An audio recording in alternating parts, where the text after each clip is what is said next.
अस्सलामुअलैकुम my YouTube family, कैसे हैं आप सब लोग। आप सब लोगों को वेलकम टू किचन एक्सप्लोरर। और आज हम बनाने जा रहे हैं लड्डू पीठी, जो कि लाहौर में से लड्डू पीठी कहा जाता है और अमृतसर में से राम लड्डू। दोनों का प्रिपरेशन स्टाइल लाइक सेम ही है, प्रिपरेशन का स्टाइल सेम है, चटनियों में कुछ वेरिएशन है, तो वो तो अकॉर्डिंग टू टेस्ट आप भी कर सकते हैं। तो चलिए जी, सबसे पहले मैं आपको इंग्रेडिएंट्स बता दूं कि इसके लिए हमें 3 किस्म की दालें चाहिए। एक तो मैंने लिया है माश की दाल, इसकी क्वांटिटी है 3 टेबलस्पून और इसे ओवरनाइट सोक करना है। ओवरनाइट सोक से रिज़ल्ट अच्छा आता है, 2-3 घंटे से इतना अच्छा रिजल्ट नहीं आता जितना ओवरनाइट से आता है। 3 टेबलस्पून, इस बात का ख्याल रखना है, प्रोपोर्शन 3 टेबलस्पून माश की दाल, मेजरिंग ½ कप मूंग की दाल, ओवरनाइट सोक किया है। जितना अच्छा सोक हुआ हुआ दाल होगा उतना अच्छा ही आपका रिजल्ट आएगा। और मेजरिंग ½ कप चने की दाल, सही है। और जब हम इसे जब ब्लेंड करेंगे तो हमें इसे दरदरा सा पीसना है और हम ये वाला सारा पानी डिस्कार्ड कर देंगे। ये पानी हम यूज़ नहीं करेंगे, तो मैं सारा पानी डिस्कार्ड करूँगी। और जब ब्लेंड करते वक्त जो मुझे पानी थोड़ा सा चाहिए होगा, ज़्यादा नहीं, तो वो मैं आपको बताऊँगी कि कितनी क्वांटिटी में मैं यूज़ कर रही हूँ। और इसे हम पीसेंगे, लेकिन ज़्यादा पानी के साथ नहीं। जब दाल पिस जाएगी तो हमें अप्रॉक्स 1 टीस्पून ज़ीरा यूज़ करना है एंड पिंच ऑफ हींग। हींग मेरे पास ये ओरिजिनल वाला है, इसलिए इस तरीके से है। पाउडर में हो तो आप ½ टीस्पून से थोड़ा सा कम यूज़ कीजिएगा, क्योंकि और वो भी ऑप्शनल है, आपको पसंद है तो डालिएगा, नहीं पसंद तो नहीं डालिएगा। अच्छा, इसकी एक स्पेशल चटनी जो है हम बना रहे हैं वो कुछ यूँ है कि मैंने ले लिए हैं मूली के पत्ते और इसे मैंने अच्छे तरीके से वॉश कर लिया है और ये लिए हैंडफुल।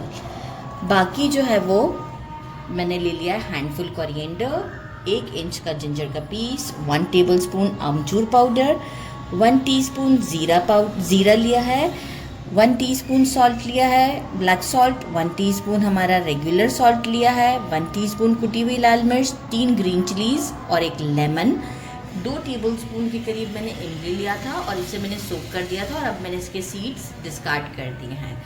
इन सब चीज़ों को मैं एक अच्छा ब्लेंड दे देती हूँ। लेमन साइड पे करते हैं, मीनवाइल अजान भी हो जाए। ब्लेंड एक अच्छा सा दे देती हूँ इंक्लूडिंग इस मूली के पत्तों के साथ और आपको शो करती हूँ। मैंने चटनी को जब पीसा है ना, तो उस वक्त अजान हो रही थी, तो मैं बताना ये भूल गई थी कि इमली और लेमन मैंने नहीं ऐड किया था, क्योंकि मुझे ये चटनी में से देखिए मोटी मोटी सी अभी मैंने पीसी है, पानी सिर्फ कम ही यूज़ किया है और देखें कितनी गाढ़ी गाढ़ी सी है। 1 टेबलस्पून जो है वो, बल्कि हम इतना 2 टेबलस्पून के करीब जो है वो मैंने ये चटनी को निकाल लिया है, क्योंकि जब मैं दालें पीस लूँगी इसके बाद ये चटनी उसमें ऐड करूँगी। अब मुझे इसको फाइन सी चटनी करना है। मैं इसमें ये इमली भी डाल देती हूँ और लेमन भी स्क्वीज़ कर देती हूँ और इसे एक अच्छा सा फाइन सा ब्लेंड दे देती हूँ। तो इस बात का ख्याल रखिएगा कि ये चटनी हमारी दाल में भी जाती है। तो बस एक ब्लेंड देते हैं और आपको शो करते हैं। दालों को मैंने जार में डाल दिया है, सारा पानी निकाल दिया था। अच्छा, अब क्या करना है कि देखें, तो जो दालों में भी मॉइस्चर था वो भी देखें अभी यहाँ पर है। तो हम कोशिश करेंगे कि कम से कम पानी, मैंने क्या किया है अराउंड 2 to 3 टेबलस्पून के करीब पानी लिया है, लेकिन मेरी कोशिश होगी कि 1 टेबलस्पून से ज़्यादा नहीं जाना चाहिए। तो बस इसे हम ब्लेंड करते हैं और थोड़ा सा दरदरा सा रखेंगे। ब्लेंड करते वक्त क्या होगा कि 1-2 बार आपको मिक्सी को खोलना पड़ेगा और स्पैचुला की मदद से दोबारा से स्टर करना पड़ेगा, नहीं तो क्या होगा वो नीचे ही सिर्फ दाल पिसती रहेगी। मैंने इसे अच्छे से जो है वो ब्लेंड कर दिया है और आप देख सकते हैं कितनी आसानी से निकल भी नहीं रही है। मतलब मुझे जो है वो अराउंड 2 टेबलस्पून के करीब पानी यूज़ किया मैंने। अब हम इसे एक बड़े से परात में निकालेंगे, क्योंकि इसमें हमें एयर भरनी है। अच्छा, अभी तक के ना मैंने इसमें सॉल्ट डाला है, ना ही मैंने कोई और इंग्रेडिएंट्स ऐड किए जो कि मैंने बताया था, ज़ीरा और ये ऐसा कुछ भी नहीं डाला। ये मैं अभी भी नहीं डालूँगी। जब मैं इसमें एयर भर दूंगी इसके बाद मैं वो हमारे सारे इंग्रेडिएंट्स इस पर ऐड करूँगी। अभी सिर्फ ऐड करना चाहें तो, क्योंकि देखिए मेरा हींग जो है वो है एक्चुअल पाउडर की फॉर्म में नहीं है, तो मैं खैर से पाउडर की फॉर्म में ही करूँगी, लेकिन इस वक्त नहीं ऐड करना चाहूँगी। राइट, अभी क्या करना है, हैंड्स आप अच्छे से वॉश कर लें और आप चाहें तो विस्क को भी यूज़ कर सकते हैं, लेकिन मैं विस्क को नहीं प्रेफर करूँगी, क्योंकि इसे हमें क्या करना होता है, इस तरीके से करते हुए परात में आप इसे फेंटें। जितना अच्छे से, इस तरीके से जितना अच्छे से आप इसे फेंटेंगे ना, देखिए दरदरी सी है, दानेदार है, जितना आप इसे फेंटेंगे ना उतने ही इसमें एयर भरेगी और उसका कलर वाइट हो जाएगा। फिर मैं आपको उसका चेक करने का तरीक़ेकार बताऊंगी कि कितना, तकरीबन मैं इसे 6 से 7 मिनट करूंगी और मैं आपको कलर शो करती हूँ कि इसका कितना कलर चेंज हो गया। 6 से 7 मिनट हुए। एक ही डायरेक्शन में करना है, डायरेक्शन चेंज नहीं करना। आप देख रहे हैं एक तो ये कितना फ्लफ़ी हो चुका है, क्वांटिटी में डबल हो गया है। और इसका चेक करने का तरीक़ेकार ये है कि एक बोल में मैंने पानी लिया और इसमें एक आप ये डाल के देखें, ऊपर फ्लोट कर रहा है, इट मीन्स के एयर अच्छे से है। जितना अच्छे से आप एयर भरेंगे इतने अच्छे और फ्लफ़ी बनेंगे। अच्छा, अब हम क्या करेंगे, जो हींग का पीस है ये मैं ले लेती हूँ, जस्ट वो फ्लेवर है। और हमारी जीरा डाल देते हैं इसमें, ताकि मिक्स करने में हमें आसानी हो जाएगी। अभी ये हमारा हाथ यूज़ में ही है। सॉल्ट ऐड कर देते हैं 1 टीस्पून। और ये जो हमने चटनी बनाई थी, इसका जो पानी थोड़ा बहुत है वो मैं हटा रही हूँ और सिर्फ चटनी ही ले रही हूँ। आप देख सकते हैं पानी जो है वो मैंने थोड़ी देर जब इसे छोड़ा था तो वो सब साइडों पर आ चुका था। तो बस अब हम चटनी ही लेते हैं और अगेन यही वाले हाथों से हम मिक्स कर लेते हैं। लुक चेंज हो गई और फ्लेवर भी बहुत चेंज आने वाला है।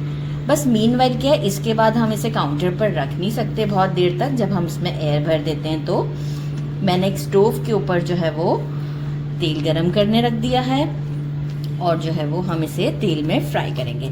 अच्छा, एक तरीका यूँ भी है कि बहुत बड़े बड़े साइज़ के भी बनाए जाते हैं, लेकिन हमें तो टेस्ट से मतलब है, तो मैं इसका बहुत बड़ा साइज़ नहीं बनाऊंगी। मैं दही बड़े से बड़ा साइज़ बनाऊंगी, लेकिन मैं बहुत ओवर बड़ा साइज़ नहीं बनाऊंगी। वो मुझे दिखने में भी नहीं अच्छा लगता है, तो फिर खाने में भी मुझे नहीं अच्छा लगेगा। तो बस जो है वो मैं अब स्टोव की तरफ आपको ले चलती हूँ। मैंने जो ऑयल लिया है, अभी तो फ्लेम मेरा हाई पर है ताकि मैं ऑयल को गर्म करे थे। एक बोल ले लेंगे, पानी का ज़रा दूरी रखिएगा।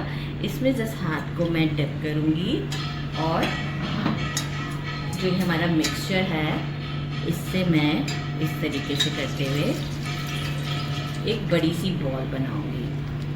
बॉल बना के इसे मैं अच्छी सी बड़ी सी, बहुत बड़ी भी नहीं, और इसे मैं इसमें ड्रॉप कर दूंगी इस तरीके से। आप चाहें तो किसी स्पून का भी यूज़ कर सकते हैं, लेकिन मैं जो वो स्पून को नहीं यूज़ करना चाहूँगी और मैं इसे ऐसे ही ड्रॉप करना चाहूँगी। अच्छा, अब क्या करेंगे कि ये टेम्परेचर है, मीडियम से थोड़ा स्लो कर देते हैं ताकि ये अच्छे से अंदर से भी कुक हो जाए। तो बस इस तरीके से करते हुए हम अपने सारे बॉल्स डाल देते हैं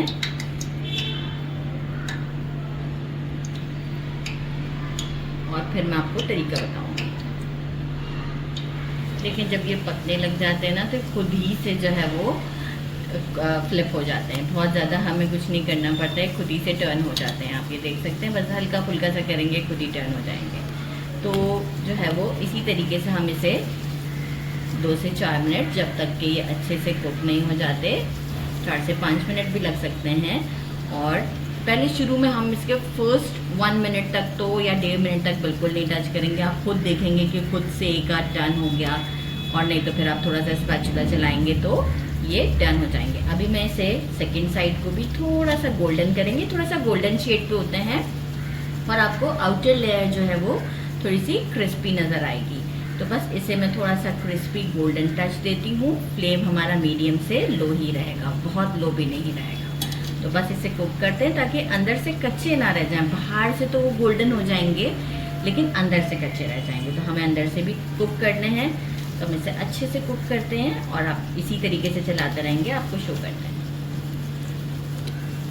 अच्छे से गोल्डन हो चुके हैं, आउटर लेयर जो है वो आपको क्रिस्पी सी लगेगी। सेटअप मेरा ऑलरेडी सीव के साथ रेडी है, सीव में से निकाल लेते हैं। इफ़ सपोज़ कि आपको डाउट हो तो आप क्या करें, एक जो लड्डू है इसे निकाल के नाइफ से कट करके चेक कर सकते हैं। तो उस वक्त आपको आइडिया हो जाएगा कि ये पूरा परफेक्ट रेडी है कि नहीं है। इफ़ सपोज़ कि आपको लगे कि नहीं, आपको दाल थोड़ा सा कच्चा लग रहा है, आप इसे 2-3 मिनट और दे दें पैन में। इस तरीके से अपना सेकंड बैच भी रेडी करती हूँ और फिर आपसे मिलते हैं। मैंने रेडी कर लिए हैं 4 मैं ले आई हूँ अभी हमारी प्लेट में। साथ में ये एक स्पेशल चटनी होती है जिसका लिंक मैं डिस्क्रिप्शन बॉक्स में दे दूँगी। ये होती है खुबानी की चटनी। ये इसकी जान होती है। मैंने आपसे पहले ही कहा है कि चटनियाँ जो हैं वो आप उसके हिसाब से अपने टेस्ट के अकॉर्डिंग चेंजेस हैं तो वो आप ज़रूर बना सकते हैं। ये वो चटनी जो हमने हमारी मूली के पत्तों के साथ बनाई थी और साथ में इसे गार्निश करने के लिए ग्रेटेड मूली और मूली के पत्ते बारीक बारीक कट कर लिए हैं। अब हम सबसे पहले क्या करेंगे कि ये हमने ले लिए हैं हमारे लड्डू, साथ में इसके ऊपर हरी चटनी डालें और इसके साथ में स्वीट टेस्ट के लिए हमारी खुबानी की चटनी,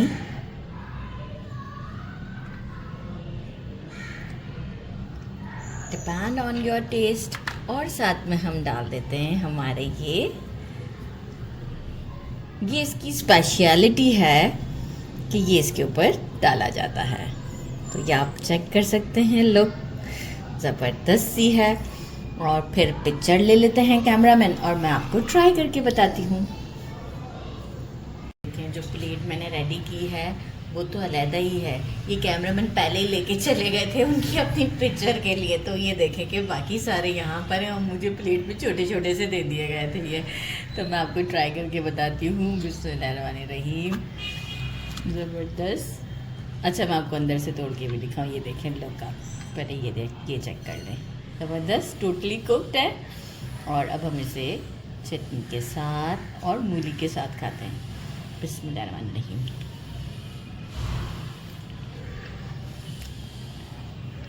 बहुत ज़्यादा टेस्टी हैं। सर्दियों में तो ये बहुत ही स्पेशल लगते हैं, ज़रूर ट्राई कीजिएगा। अच्छा कुछ लोग इसे योगर्ट के साथ भी खाते हैं, ज़रूर ट्राई कीजिएगा। मेरे चैनल को लाइक और सब्सक्राइब करना नहीं भूलिएगा। अपना ख्याल रखिएगा। मेरा तो हाथ ही नहीं रुक रहा। अल्लाह हाफ़िज़।